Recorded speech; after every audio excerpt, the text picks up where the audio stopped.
From Storm Tracker 6, this is Forecast First, sponsored by Auto Owners Insurance. Simple human sense. After some sunshine this morning, clouds rolled in this afternoon, and it has made a big impact on our temperatures. We were close to 80 yesterday. Today, 70 for Lansing, 71 in Jackson. Parts of the UP in the low to the mid 60s with cooler weather northeast, but this warm weather to our southwest, that's what's going to move in over the next couple of days. Satellite and radar shows our band of clouds overhead, more cloud cover to our west, so generally more clouds than sunshine, at least over the next 24 hours. And for tonight, temperatures upper 40s tomorrow morning, mostly cloudy skies to start the day. But we've got great news as we head into the weekend. 6 News at 5 starts right now. WLNS is here for you, celebrating 75 years of bringing you the news with 6 News at 5. Democrats and Republicans are blaming each other for the federal government shutdown in Washington. It's our top story at 5. Thanks for joining us. I'm Jorma Duran.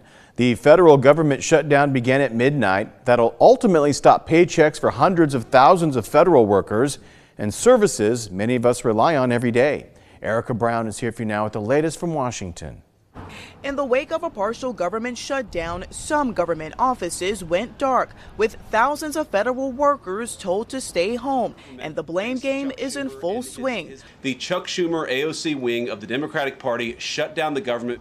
With Congress failing to pass a short-term funding bill, about 750,000 federal workers are expected to be furloughed. The Trump administration is also threatening mass firings as some government offices are shuttered. Republicans want to extend funding at current levels, but Democrats are holding out for concessions on health care, including extensions of Affordable Care Act subsidies and reversals of cuts to Medicaid. They're boycotting negotiations because they want premiums to go up on people in this country. They don't want to be held accountable. I just say to my Democrat colleagues who want to work on this, fantastic, that's great. Let's not hold hostage all of these innocent Americans. Government workers deemed essential, like air traffic controllers, TSA, and military personnel, will stay on the job but are required to work without pay. A lot of good can come down from shutdowns. We can get rid of a lot of things that we didn't want, and they'd be Democrat things. With thousands out of work nationwide, the pain could be widespread and cost the U.S. economy hundreds of millions of dollars a day. It could cause a little bit of a dent in the economy, but I don't think that's the issue. I actually think it's a much more personal issue that these people are going to struggle, and the people where they shop are going to struggle. This is the first government shutdown in nearly 7 years, with little sign of any breakthroughs. Erica Brown, CBS News, the White House. Members of Michigan's congressional delegation are now weighing in on the shutdown. Michigan U.S. Senator Elissa Slotkin spoke with our Washington bureau about her frustrations. Well, no one likes government shutdown. I was a government employee for 15 years in the executive branch. No one likes it. And I think my feeling is Democrats and Republicans need to be adults and get in a room and hash out a compromise and move forward. Congressman Tim Walberg also released a statement saying, in part, nearly 2 weeks ago, House Republicans passed a clean continuing resolution to keep the government open for hardworking Americans and avoid a costly government shutdown. I urge Senate Democrats to stop playing political games and pass the nonpartisan funding deal so that we can reopen the government and ensure that veterans, military families, air traffic controllers, and others receive their pay and benefits. Meanwhile, here in Michigan, lawmakers are also struggling to reach a budget deal. They avoided a shutdown by approving a bill to fund the state government for 1 week, but days are numbered. Capitol correspondent Tim Skubic is here for you now with the latest. So now that the government is not being shut down, what is going on? In the wee small hours of the morning last night, the House and Senate did approve an extension of the old budget for 1 week, which buys them more time to work on the new budget and get that done for some time next week. Lots of stuff is going on, including at the Legislative Service Bureau, where bureaucrats are working on actually printing the budget. And that's what's holding up the process right now. get that product to the lawmakers so they can read it before they vote, and things will be fine. The governor, for her part, will have likely a budget signing ceremony sometime next week as everybody celebrates the avoiding of a shutdown of the government and new spending for lots of stuff. One item not done yet, that road fix package actually could be in trouble. More on that as that story develops. Here for you in Lansing, Tim Skubic, 6 News.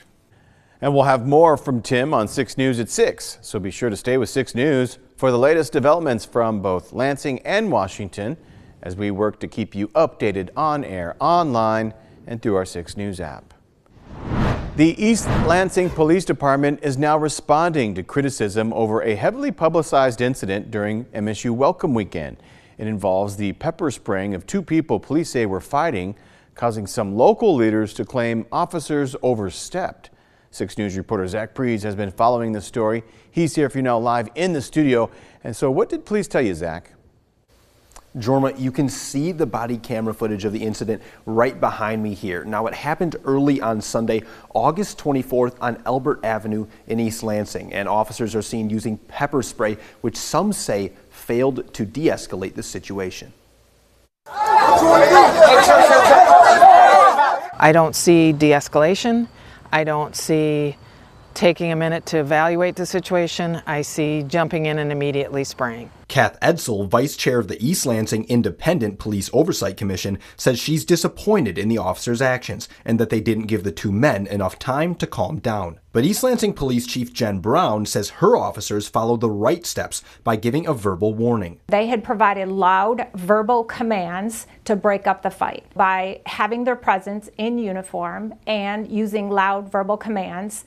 And that did not work. They had the ability to use OC spray without any kind of notification. We spoke to a criminal justice expert from Michigan State, Professor David Carter. He says officers gave those involved a fair chance to break it up, and after that, police must restore order. You have to use force to comply and to restore order, and that's specifically what less lethal tools like OC spray are made for. You know, it's ordered to help get compliance. Now, Edsel claims that this kind of behavior by police will destroy community and police relationships. However, Professor Carter tells 6 News that officers must prioritize restoring order, specifically in a chaotic situation like this one. Jorma? Zach, thank you very much. The Michigan Public Service Commission has approved another natural gas rate hike for Consumers Energy. A company spokesman says a typical resident customer will see an increase of $6.44 or 8.1% on their monthly bill. He said the approval allows them to continue modernizing their natural gas system, while the approved rate hike is 37% lower than Consumers Energy really wanted. It's higher than recommendations made by the Office of the Attorney General and the MPSC's administrative law judge. From Storm Tracker 6, this is Weather First, sponsored by Auto Owners Insurance. Simple human sense. When we talk overall trend over the next week to 2 weeks, not a lot is going to change above average temperatures, but there are some really big pattern changes on the way for next week, and really this weekend too. There's the long range outlook. This goes through the 11th of October, much of the eastern U.S., southern U.S. with above average temperatures, so nothing new there.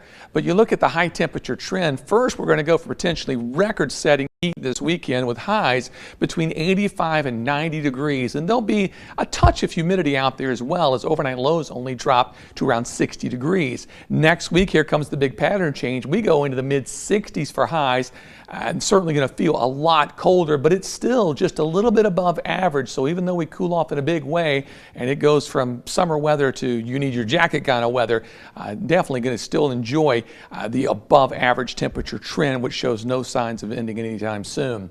Satellite and radar today is showing some clouds moving in, more clouds to the west. So that's the general theme for the next 24 hours, maybe 36 hours, and then things will start to clear out. Precision-cast for tonight through tomorrow morning, mostly cloudy skies at 7 o'clock. Through the afternoon, still lots of clouds filtering overhead. It doesn't mean it's going to be totally cloudy tomorrow. I think there'll be a little bit of sunshine here and there, but probably more clouds than sun. Clearing line starts to move in Thursday evening. Then by Thursday night, skies become mostly clear. Friday morning through Friday afternoon, a few clouds in the sky, kind of the afternoon pop-up cumulus clouds, but overall partly cloudy skies for Friday, and that sets the stage for lots of sunshine along with those warmer temperatures this weekend. Current temperatures 72 in Howell, 71 in Mason, Hastings 72 degrees, north of St. John's at 72, 73 in Hillsdale. Pretty uniform out there. Capital Cam, you can see some of those breaks in the clouds, but generally cloudy skies. Temperatures at 70, winds at 7 miles per hour, humidity very low though at 35%, which is one of the reasons we weren't worried about these clouds producing any sprinkles or light rain showers today. In Grand Ledge, could see a beautiful sunset if we get some of those breaks in the clouds as the sun is heading down. 71 is our current temperature, humidity at 44%, winds gusting today only 10 miles per hour. This afternoon in Jackson, still partly sunny skies, temperatures at 71, northeast winds at 12 miles per hour. Look at that humidity down to 29%. It is dry out there. And finally in Hillsdale, you see those mid-level clouds above, but a few breaks letting a little sunshine through. 72 is our current temperature with a wind gust today up to 21 miles per hour. Tonight's forecast, low temperature around 48 degrees, not too far from average, but still plenty of clouds around tonight. More cloud cover tomorrow. Temperatures will top out in the upper 70s though as warmer weather starts to move in. The 6-day forecast, the weekend looks hot. Highs 86 on Saturday, 85 on Sunday. Some showers build in probably around or just after sunset on Monday. Tuesday scattered rain showers as that front swings through. And then we're in the 60s for the foreseeable future. Some rain showers next Friday and Saturday, moving out Sunday and Monday. Yeah, I know it's fall, but summer, ooh, it's roaring its head this weekend. Wow, 85, 86? As long as it wants to hang on, I'm fine with that. And it's not that it's going to be cold next week, but I know, but it will be going. Right. It's the way it goes. I know, right?